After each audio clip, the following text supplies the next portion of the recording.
ChatGPT, I challenge you. Right fight. So what exactly is a right fight? I'm going to write a 1,000-word story in ChatGPT, and then I'm going to write a 1,000-word story on my own. And then we're going to see who does better. It's as simple as that. And today, the actual category, we'll say category, the actual category that we're going to go for today is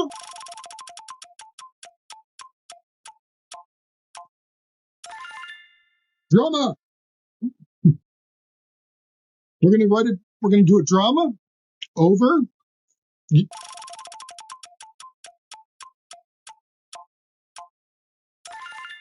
graft. From over there, I thought it was going to be through. Okay, so we're going to write a 1,000-word story using the word graft, and that's going to be a drama. So I'm going to generate ChatGPT's story, then I'm going to write mine. We're going to read both, and I'm going to react to both in real time as I'm reading them.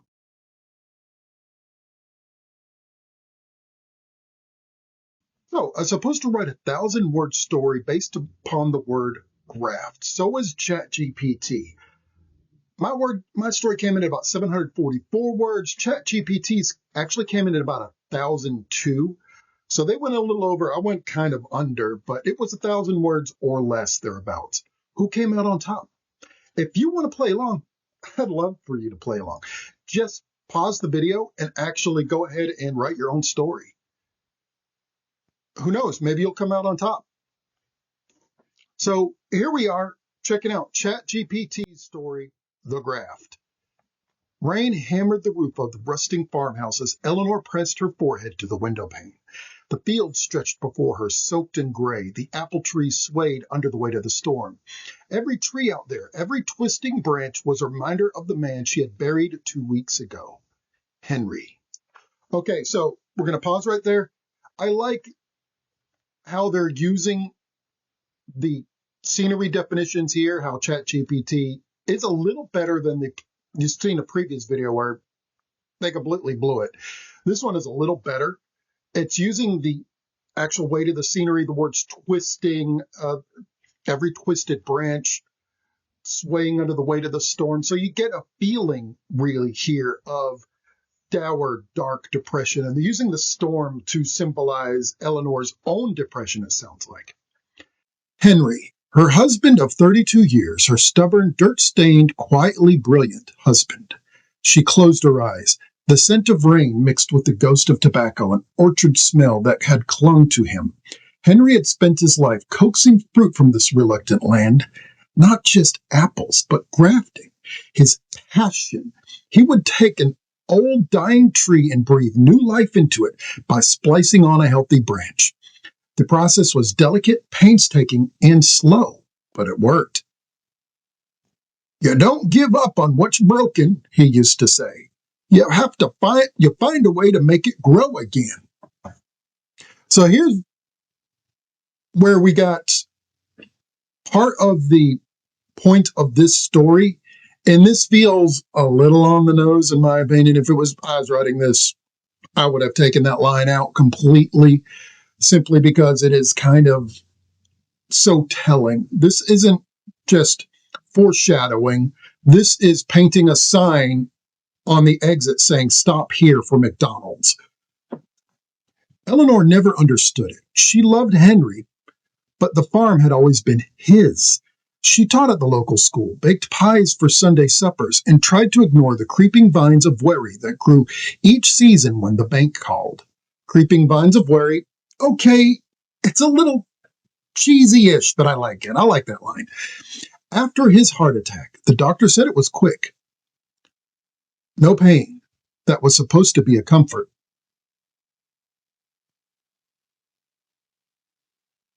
Why is those... Okay, that sentence doesn't make sense. So, after his heart attack, of course the doctor would say that his heart attack was quick after the heart attack. You don't have to say that. It's like, okay. But now the land was hers, and it came with the bills, the back taxes, the foreclosed loan notices hidden in drawers. Henry hadn't told her just how close they were to losing everything. Maybe he thought he could fix it. Maybe he was planning one last graft, one last miracle. Eleanor's hands trembled as she turned from the window. On the kitchen table sat his notebook, leather-bound, weather-worn, pages scribbled with diagrams and notes, and his looping scrawl. She found it in the barn, where the grafting knives still hung like relics. Okay, so here we're getting actually a description of Henry, but we're getting it through the words on the pages of the notebook itself. Can't you see the type of man Henry is now just from the description of the notebook? It's leather-bound. It's weather-worn. This is somebody who doesn't throw anything away. The pages, they're scribbled with diagrams and notes, kind of give you a mad genius type of vibe. We all know that type of person. Maybe we are that type of person where everything in the house is kind of cluttered. They got paper piles here, paper piles there, but it's organized clutter. So you get that feeling of Henry from this. Her eyes locked onto a line underlined twice. Sweetheart graft. Fuji times Ashmead's kernel, unstable but promising. Probably two types of apples. She had heard him talk twice about it. Once, pardon me. That was my goof up. Whoops. She'd heard him talk about it once years ago, like a pipe dream, mixing two different apple varieties, there we go, it's apples, to create something unique, sweeter, stronger, a fruit that could thrive even in hard soil. Beneath that, he'd written, "If it works, it'll save the farm." Eleanor didn't sleep that night. The next morning, with the storm past, she walked into the orchard. Okay, so I get the impression she just found this notebook after these weeks. It's been 2 weeks, it said. And now she's looking at this new thing here and how to make this work, this new graft work. That's the impression that I get. It's a little unclear-ish, but not terribly unclear. I'll give them a pass on that. But you could feel things amping up here. Here's Eleanor going to try to push this forward, make this dream come true.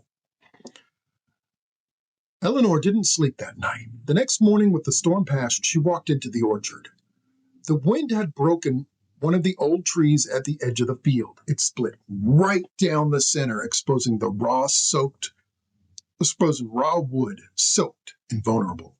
She ran her fingers over the wet wound. A week ago, she would have called someone to cut it down.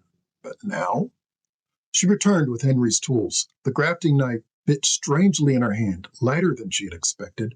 Her fingers fumbled, but she moved deliberately, remembering his instructions from 100 conversations.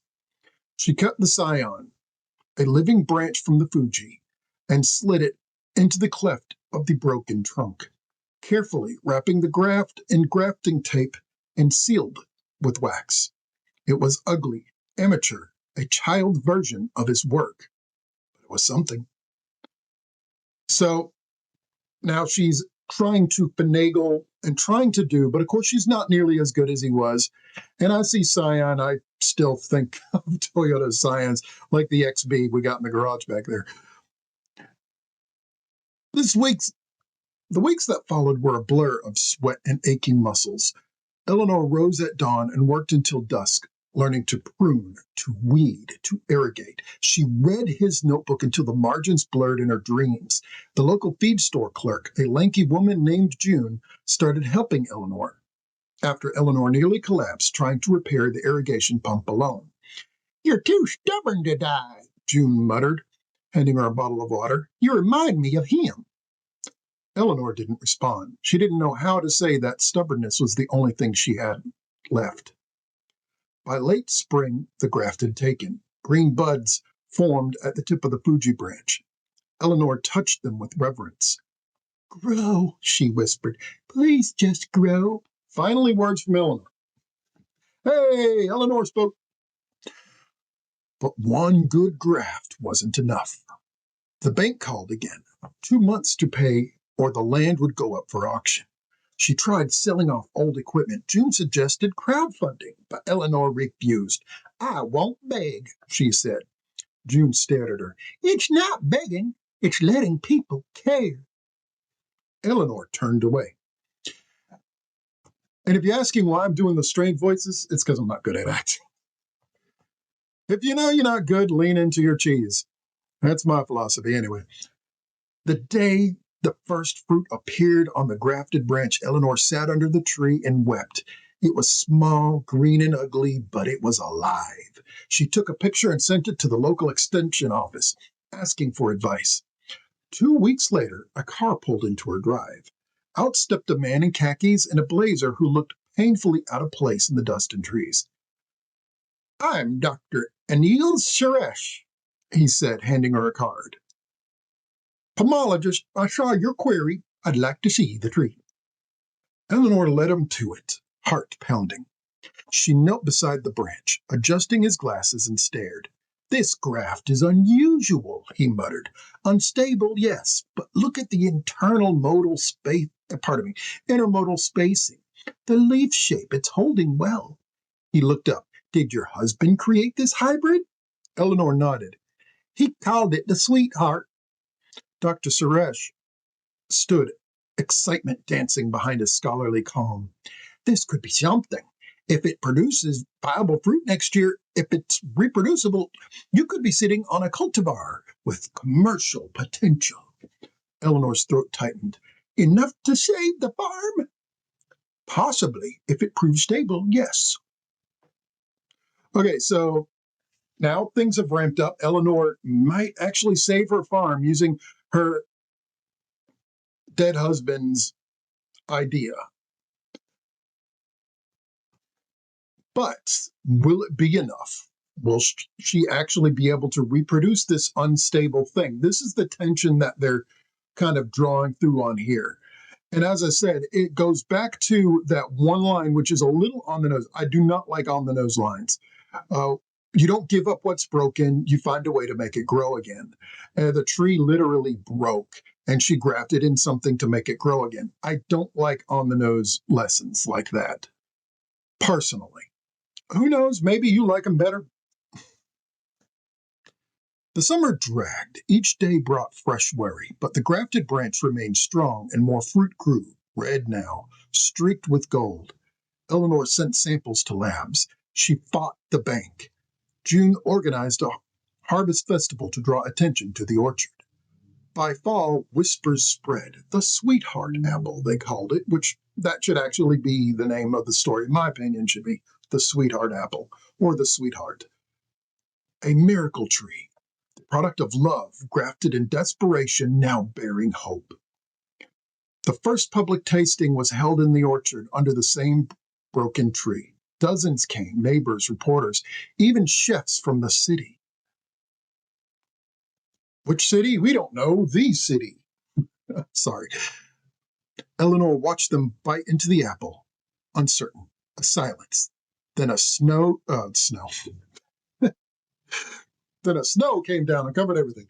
Then a slow, unanimous chorus of awe. Sweet, crisp, complex. I've never tasted anything like it, said a chef with tears in his eyes. It's like memory and sunlight. The local paper ran a headline the next day. The Widow's Graft, How One Tree Saved the Legacy. That winter, Eleanor sat in the same kitchen watching snow drift over the orchard. The farm wasn't saved, not yet, but investors had come. A patent was filed. She had time now. Outside, the trees slept beneath their blanket of frost. She reached for Henry's notebook and added a line beneath his last entry. It worked. You were right. Broken things can grow again. See how on the nose that is? She set the pen down and smiled through her tears. The graft had taken, in the orchard, in her, in everything that still lay ahead. So that was ChatGPT's effort. Now, for mine. Well, before I go to mine, it was a little on the nose-ish on some things. Helen, it was a basic moral. Eleanor learned that you don't just throw a broken thing away. And ChatGPT had hinted that Eleanor likes to throw things away, especially when the tree was split down the middle. She didn't attempt to graft it. Prior, she'd have just called somebody to chop it down. But now her thinking has changed. Her entire worldview has flipped around on her. So you can see how this, I won't give it a bad review. I'll say I can't give it a 7. 6.5 out of 10.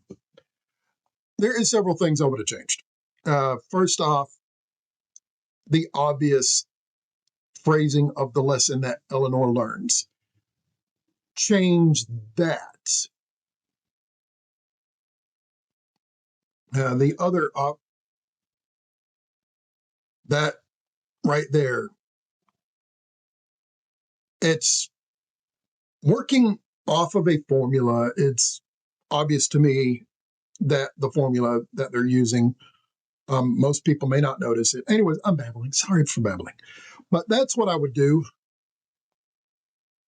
It's a 6.5 out of 10. Better than the last attempt that ChatGPT had given with its absolutely pathetic version of the Golden Coin story earlier. But now we're going to do my story. This one, I'm horrible at names. They titled theirs The Graft. I didn't actually pick a name for this. Sorry. So my story, let's title it right now, actually, yeah.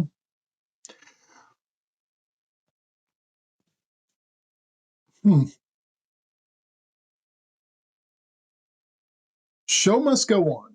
That's what we'll title it. It's kind of on the nose, but still, Freddie Mercury, there you go. It's Show Must Go On. It's my favorite Queen song. Jason picked at the scar in his arm. It was ugly, mangled. The flesh twisted and curled in a spiral around it, twisting up the bicep, just like the burning rope that had given it to him. Cynthia sighed, grabbing his hand, holding it in hers. Their breakfast had largely went untouched. Her sweet eyes, her kind smile had drawn Jason in all those years ago. It was barely drawing him out of the edges of the blackest despair now.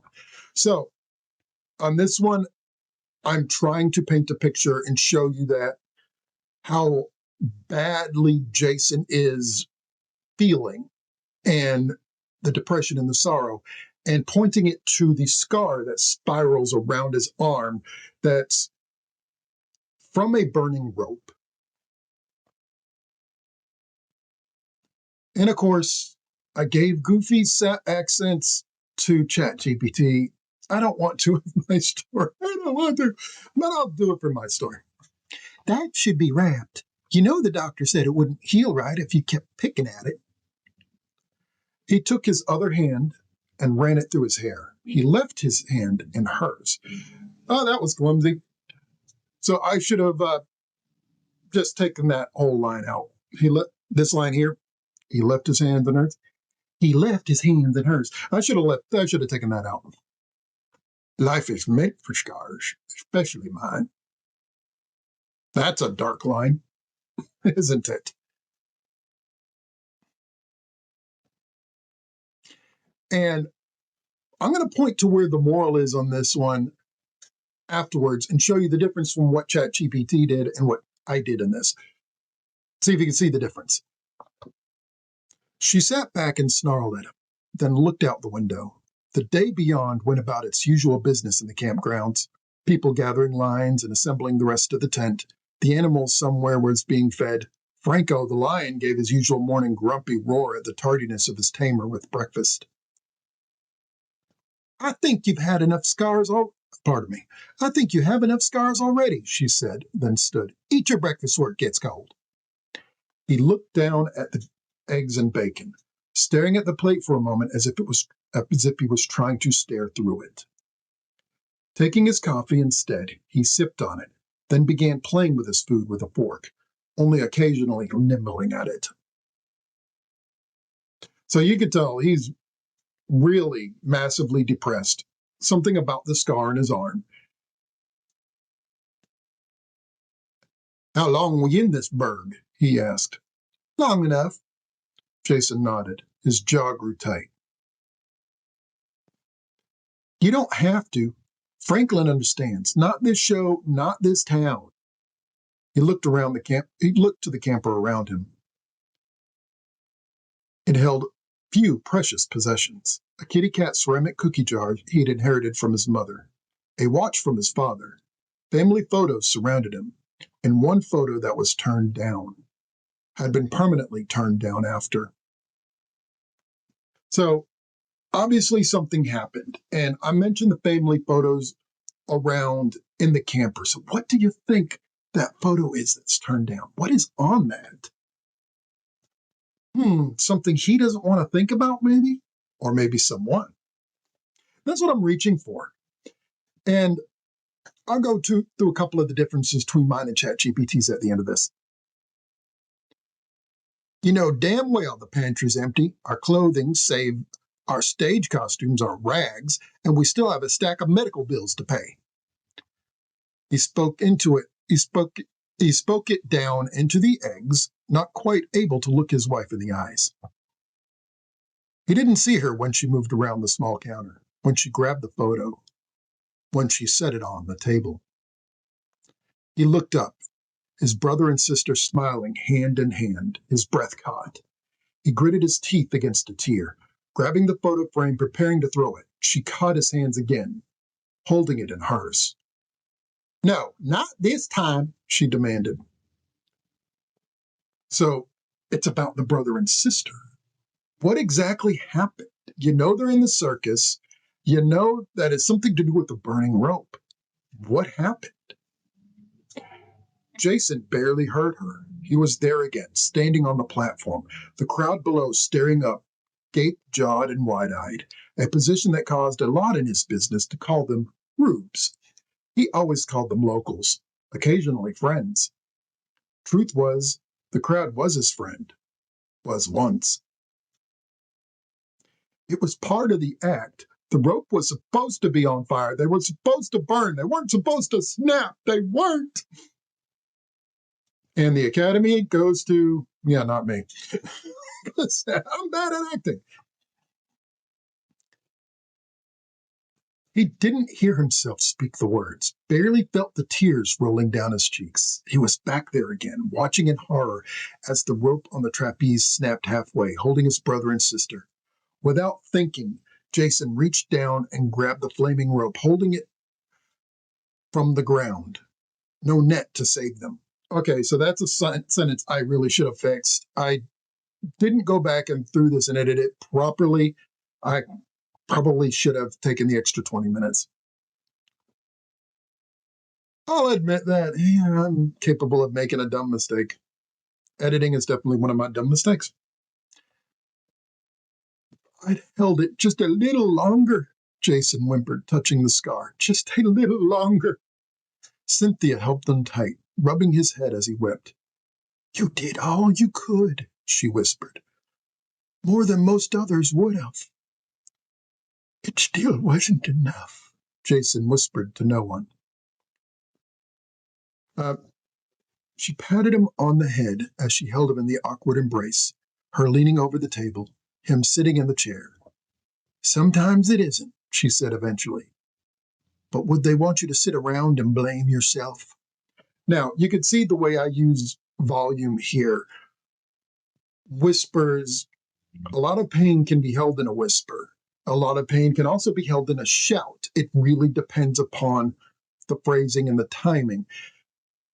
And what I've said before, I'm trying to paint a movie in your head. I'm trying to have you see these two together at this table, in this camper, on these grounds this circus is using. I'm trying to paint all of that for you. Jason stared at the photo long and hard. No matter pain, nor strife, nor loss of life, rain and hail shall fall as well. Whatever the cause, day and night, The show must go on, my friend, for this show is life. She kissed her husband on the head after he recited the poem. Barnum had recited it so often in his life. Sometimes death is part of the show, she said eventually. Sometimes, Jason replied, setting the photo on the table, leaving it face up. Sometimes this show sucks.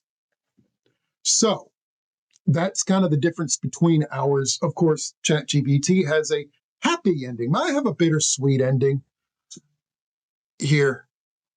And whereas ChatGPT's message is, let's see if I can find where, there it is.